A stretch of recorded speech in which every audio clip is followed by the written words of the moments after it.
Everyone, most important आज का video होने वाला है। सबसे पहले तो स्वागत है आप सभी का हमारे यूट्यूब चैनल बीएसपी फार्मेसी पे। मोस्ट इंपॉर्टेंट आज का वीडियो है बिहार में जो अभी न्यू रेगुलेशन जारी हुआ है फार्मेसी प्रैक्टिस वाला, उसका ईच एंड एवरी पॉइंट आज हम डिस्कस करेंगे। सारे रूल्स और रेगुलेशंस की किसके साथ ये सारे इंप्लीमेंटेशन होंगे, क्या ये इंप्लीमेंट हो गया है या फिर इसमें कुछ टाइम लगेगा। तो सबसे पहले तो खुशखबरी की बात ये है कि ये इंप्लीमेंट हो गया है। फार्मेसी एक्ट 2000 जो फार्मेसी प्रैक्टिस रेगुलेशन एक्ट 2015 है, उसके बारे में हम अपनी लास्ट वीडियो में डिस्कस कर चुके हैं। वो आपको क्लियरली समझ में आ गया होगा। उसी एक्ट को लेते हुए ये रूल्स रेगुलेशंस आए हैं। ईच एंड एवरी क्वेश्चन पे डिस्कस करेंगे। जानकारी होना बहुत जरूरी है, लेकिन सही और सटीक जानकारी होना बहुत ही महत्वपूर्ण है। तो आप लोगों को हर चीज की जानकारी हो, इसी के लिए बीएसपी फार्मेसी काम करता है। और आज एक एक पॉइंट पे बात करेंगे कि क्या क्या रेगुलेशंस आए हैं और सही जानकारी क्या है। ठीक है जी, तो क्वेश्चंस और आंसर्स पे ही आज डिस्कस करेंगे। सबसे पहला क्वेश्चन जो है कि व्हाई इन न्यूज, ये जो न्यूज है जो हमें देखने को मिल रही है, इसमें सारी चीजें क्या है। ठीक है, तो सबसे पहले देखते हैं। On 15 March 2023 newly elected member of Bihar state pharmacy council Arjesh Raj Srivastava said that like other state of country, pharmacy practice regulation 2015 has been implemented in Bihar. Bihar has become the fourth state in the country to implement pharmacy practice regulation. ठीक है जी, इन्होंने कहा जो अभी new elect हुए हैं pharmacy Bihar pharmacy council के member, जिनका क्या नाम है भाई, अर्जीश राज श्रीवास्तव, इन्हीं के आने के बाद ये इंप्लीमेंटेशन हुआ है। ये अभी न्यू इलेक्ट हुए हैं। इन्होंने काफी सारी चीजें बदली हैं और इनका विजन सिर्फ एक है, इनका कहना एक है कि मैं देखना चाहता हूं बिहार को बिल्कुल स्वस्थ बिहार हो। कहने का मतलब है जैसे कि अगर गांव देहात की हम बात करें, pharmacy is a normal course. हाँ, कोई भी अगर एक मैं मिडिल क्लास फैमिली की भी बात करूं तो वो अपने बच्चे को कैसे ना कैसे करके फार्मेसी कोर्स करवा सकता है। वहीं पे अगर कोई नॉर्मल फैमिली का बंदा है, अगर उसका बच्चा नीट भी क्वालिफाई कर लेता है, ठीक है, तो थोड़ी ठीक ठाक सी रैंक भी आ जाती है, तो उसके बाद भी उसे बहुत खर्च करना पड़ता है, बहुत पैसा लगाना पड़ता है कि वो उसे एमबीबीएस करवा सके। राइट, समझ सकते हैं आप। बीएमएस हो गया, एमबीबीएस हो गया, इनमें बहुत पैसा खर्च होता है अगर आप नीट क्वालिफाई भी कर ले तब भी।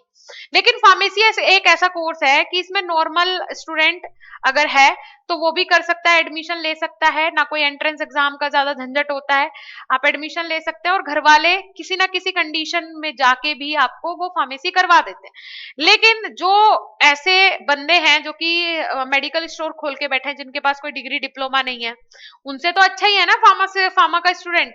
अगर उसने कुछ पढ़ा भी नहीं है, बिल्कुल पढ़ने में बुद्धू भी है, फिर भी 4 साल एक्सपीरियंस हो गया ना उसको, बाहर निकल के गया, लैब में भी गया होगा, चीजें देखी भी होंगी कैसे बनती हैं, क्या क्या सावधानी है, सब चीजें देखी होंगी। और बिना पढ़े तो कोई पास नहीं हो जाता, पढ़ना तो पड़ेगा ही, है ना। तो ये सारी चीजें होती हैं। तो इसी वजह से ये इंप्लीमेंटेशन, इनका विजन ये है कि जो भी बंदा बैठा है, एक हेल्थ केयर प्रोफेशनल है, बैठा हुआ है, मेडिकल स्टोर खोल के बैठा है या क्लिनिक खोल के बैठा है, वहां पे कम से कम अगर एक फार्मासिस्ट ही बैठा हो तो उसे कुछ तो नॉलेज है, उसे नॉलेज है, और वो अगर प्रैक्टिस करेगा कंटिन्यू तो इजीली उसे सारी चीजें आ भी जाएंगी। तो यही उनका विजन है। उसी के विजन को देखते हुए उन्होंने ये सारी चीजें बोली हैं। बहुत अच्छे अच्छे पॉइंट्स इसमें हैं, ध्यान से सुनिएगा कौन कौन से पॉइंट है। तो यहाँ पे देखिए की पॉइंट्स पे हम बात करते हैं। तो पहला है, the state health department has informed the Patna high court about the implementation of pharmacy practice regulation. With its implementation now the way has also been cleared for the opening a pharma clinic in Bihar. With the opening of this clinic, the vendors in the dispensary will be able to charge a fee for giving information about medicines. जैसा कि मैंने आपको बताया, तो 2015 में जो rules regulations आए थे, फार्मेसी प्रैक्टिस रेगुलेशन आया था 2015 में, उसमें क्या चीजें मेंशन थी कि हमने ये नहीं, पीसीआई का कहना था कि हमने ये नहीं बोला है कि भैया आप एक डॉक्टर की तरह मेडिसिन दे सकते हो, डायग्नोज कर सकते हो पेशेंट को। आपको अधिकार ही नहीं है पेशेंट को डायग्नोज करने का, क्योंकि आपने वो स्टडी की नहीं है, तो आप कैसे डायग्नोज कर लोगे पेशेंट को, नहीं कर सकते हो ना। तो यहां भी वही चीज मेंशन है कि आप पेशेंट को समझाने का, दवाइयां समझाने का, देखो ध्यान से सुनना, फिर से मिसकंसेप्शन नहीं होना चाहिए। यहाँ पे कह लिया, the vendor in the dispensary will be able to charge a fee for giving information about medicine for giving information about medicine, medicine के बारे में आप सारी जानकारी पेशेंट को दे सकते हो, उसके प्रिस्क्रिप्शन में जो जो चीजें लिखी है उनके बारे में बता सकते हो, उन्हें जानकारी दे सकते हो और उसका आप फी चार्ज कर सकते हो। ये बताया, अगर आप मेडिसिन दे रहे हो पेशेंट को तो उसके बारे में आप उन्हें जानकारी दे सकते हो और उनसे फी चार्ज कर सकते हो, कोई दिक्कत नहीं है। It is also known that the health department has recently issued an order to ensure compliance with all the provision of pharmacy practice regulation 2015 and amendment 2021. This law is currently applicable in 3 states of the country, Kerala, Karnataka and Delhi. और अब बिहार में भी, मतलब बिहार सबसे पहले भाई चौथे number पे ये बाजी मार गया। कर्नाटका हो गया, केरला हो गया, एजुकेटेड स्टेट्स हैं, चलो देखा जाएगा, दिल्ली राजधानी है, और उसके बाद बिहार सीधा। तो ये बाकी स्टेट्स के लिए शर्मनाक बात है भाई, जल्दी से जल्दी इंप्लीमेंटेशन करो, ये कोई बुराई नहीं है। अगर फार्मेसी काउंसिल स्ट्रिक्ट हो जाए ना तो ये रूल्स रेगुलेशंस में, इन इंप्लीमेंटेशन में कोई बुराई नहीं है। फार्मासिस्ट का इतना अधिकार है कि वो अगर पेशेंट को दवाइयों के बारे में समझा रहा है, कम से कम उसकी वैल्यू तो होनी चाहिए कि हाँ ये भी कोई बंदा है, मेडिकल स्टोर वाला कह के नाम दिया हुआ है फार्मासिस्ट को, है ना, डिग्री धारक नाम मिला हुआ है, तो इन सारे नामों से उसे छुटकारा मिलना चाहिए। लेकिन उसे तब मिलेगा वो छुटकारा जब डिग्रियां बिकेंगी नहीं, फार्मासिस्ट की डिग्रियां, फार्मेसी की डिग्रियां बिकेंगी नहीं, तब ये होगा। बहुत अच्छे अच्छे मुझे इनमें इसके पॉइंट लगे, आपका क्या मत है, आप क्या सोचते हो, आप भी बताइएगा जरूर, ठीक है। इसको कर लेते हैं हम थोड़ा सा इरेज, चलिए जी। तो यहाँ पे देखिए ये नेक्स्ट है, the regulation was notified in gadget of India on January 16 2015। यहाँ पे क्या है, एक कब आया था ये रेगुलेशन, 16 जनवरी 2015 में हमें देखने को मिला था, जो फार्मेसी प्रैक्टिस रेगुलेशन 2015 था, ठीक है। It is also that Mukesh Kumar, a pharmacist from Bihar, एक कोई फार्मासिस्ट है मुकेश कुमार, बिहार से ही, approached the Patna high court to implement this regulation. इन्होंने पहले, बहुत पहले ही अप्रोच किया था सुप्रीम कोर्ट को कि भाई ये जो नोटिफिकेशन है, ये जो कंप्लीट फार्मेसी प्रैक्टिस रेगुलेशन है, ये इंप्लीमेंट कर दिया जाए बिहार में, ठीक है। तो इन्होंने काफी अपने अप्रोचेस लगाए, हाई कोर्ट के पास गए ये, ठीक है। फिर उसके बाद वहां से कोई भी इनकी सुनवाई नहीं हुई। When the decision did not came in favour from here, जब इनके फेवर में यहाँ से कोई भी डिसीजन नहीं आता है मुकेश कुमार, यही आप मान के चलिए कि मुकेश कुमार के कारण और जो न्यू मेंबर इलेक्टेड हुए हैं फार्मेसी काउंसिल ऑफ बिहार में, उन्हीं के कारण ये इंप्लीमेंटेशन हुआ है, और अच्छी बात है। When the decision did not come in the favour from here, he appealed with the Supreme Court, फिर ये पहुंचते हैं सीधा supreme court. Finally the supreme court directed the Patna high court to see whether the pharmacy practice regulation is being followed in Bihar. This sequence the state government issued an order to implement pharmacy practice regulation. अब state government को भी ये बोल दिया गया supreme court की तरफ से कि ये जो फार्मेसी प्रैक्टिस रेगुलेशन है इसको जारी कर दिया जाए बिहार में। Newly elected member of Bihar state pharmacy council Arjish Rai Srivastava said that as soon as the central legalization came into effect, the Bihar pharmacist candor rule have become ineffective. The implementation of pharmacy practice regulation has paved the way for the information of the pharmacy directorate.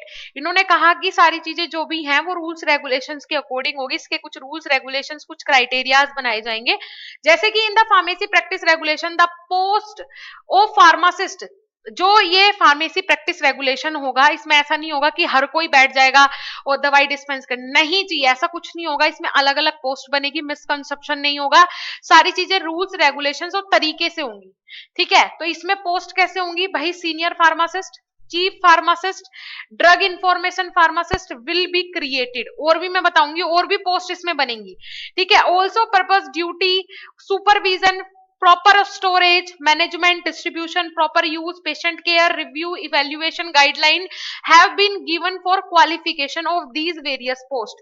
इन अलग अलग post के द्वारा अलग अलग responsibilities दी जाएंगी, ठीक है। अगर आप उन रेस्पॉन्सिबिलिटीज को और उन पोजीशंस को फॉलो करते हो, आप उसके क्राइटेरिया में आते हो, आप उसके लिए एलिजिबल हो, तो आप ये कर सकते हो, आप इसके अंडर हो। लेकिन हर कोई फार्मा करके बैठ जाए तो वो भी पॉसिबल नहीं है, ध्यान से सुनना। उसके बाद the work place of the post created under this will also be decided, जो पोस्ट ये बनाई जाएंगी इनके लिए वर्क प्लेस भी डिसाइड होगा, ऐसा नहीं कि कहीं भी बैठ जाए, नहीं, वर्क प्लेस भी डिसाइड होगा। According to except strict adherence to this regulation will help realise the vision of a healthy Bihar. इनका विजन सिर्फ ये है कि हेल्दी बिहार बने, बस विजन ये है, ठीक है। तो इसमें अगर हम फार्मेसी के एक्ट में ही रेगुलेशन ले आए, इंप्लीमेंटेशन ले आए, तो कोई दिक्कत नहीं है, ठीक है। चलिए जी, next, pharmacist for pharmacy practice are divided into 4 group. Pharmacy practice के लिए फार्मासिस्ट को 4 ग्रुप में डिवाइड किया जाएगा। पहला है कम्युनिटी फार्मासिस्ट, इसको पहले रब कर लेते हैं, निब को थोड़ा छोटा कर लेते हैं जी, ठीक है। पहला जो है वो कौन होगा, द वर्क प्लेस हो गया, ये हो गया हमारा डिवाइडेड, कम्युनिटी फार्मासिस्ट में पहला डिवाइड होगा। सेकंड आपका किस में होगा, hospital pharmacist, drug information pharmacist और क्लिनिकल फार्मासिस्ट।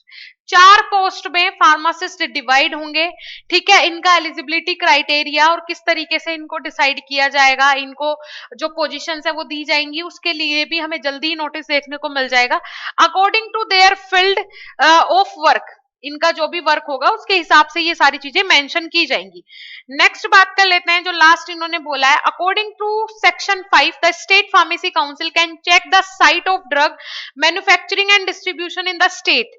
इन्होंने और भी बहुत सारे रूल्स रेगुलेशंस निकाले हैं, ऐसा ही नहीं है सिर्फ फार्मासिस्ट के लिए, फार्मेसी प्रैक्टिस के लिए निकाले हैं, नहीं, इन्होंने बोला है कि जहां पे भी ड्रग मैन्युफैक्चर हो रही है स्टेट में, डिस्ट्रीब्यूशन हो रहा है, वहां सब जगह चेकिंग होगी, ठीक है। Whether pharmacist are employ at the site of manufacturer and distribution of medicine और नोट, वहां पे जहां पे डिस्ट्रीब्यूशन हो रहा है, मैन्युफैक्चरिंग हो रही है, उस जगह पे फार्मासिस्ट काम कर रहे हैं या नहीं कर रहे हैं, वहां पे सच में फार्मासिस्ट काम कर रहे हैं या नहीं कर रहे हैं, इसका भी पूरा मुआवजा लिया जाएगा।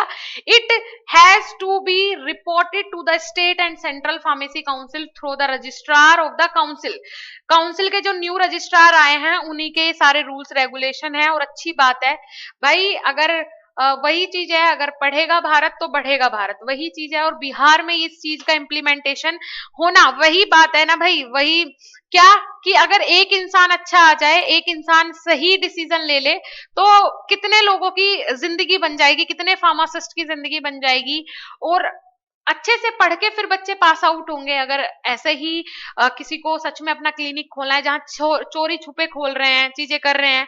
अब वहां पे पेशेंट को गाइड करने के लिए, पेशेंट को अच्छे से जानकारी देने के लिए आप फी चार्ज कर सकते हो, नॉर्मल मेडिकेशन कर सकते हो, उसके रूल्स रेगुलेशंस बनेंगे, पोजीशंस डिवाइड होंगी, तो कहीं ना कहीं उसमें आपके लिए एलिजिबिलिटी भी कुछ ना कुछ जरूर रखी जाएगी, ठीक है। तो वही चीज है, this will also कर्ब the illegal drug trade, जो भी इलीगल ड्रग ट्रेड हो रहा है उन सबको पकड़ने का जिम्मा भी लेता है जो स्टेट फार्मेसी काउंसिल है बिहार का, उन्होंने बोला है, और इसकी भी चेकिंग भी होगी, इसकी जांच पड़ताल भी होगी, ठीक है। तो ये है कंप्लीट नोटिफिकेशन। एक डॉक्टर कभी भी नहीं बन सकता है फार्मासिस्ट, और एक फार्मासिस्ट भी कभी डॉक्टर का अधिकार नहीं ले सकता है। तो अगर आप चाहते हो कि आप सारा ट्रीटमेंट कर दो, सब कुछ आपके हाथ में आ जाए, तो वो तो इम्पॉसिबल है।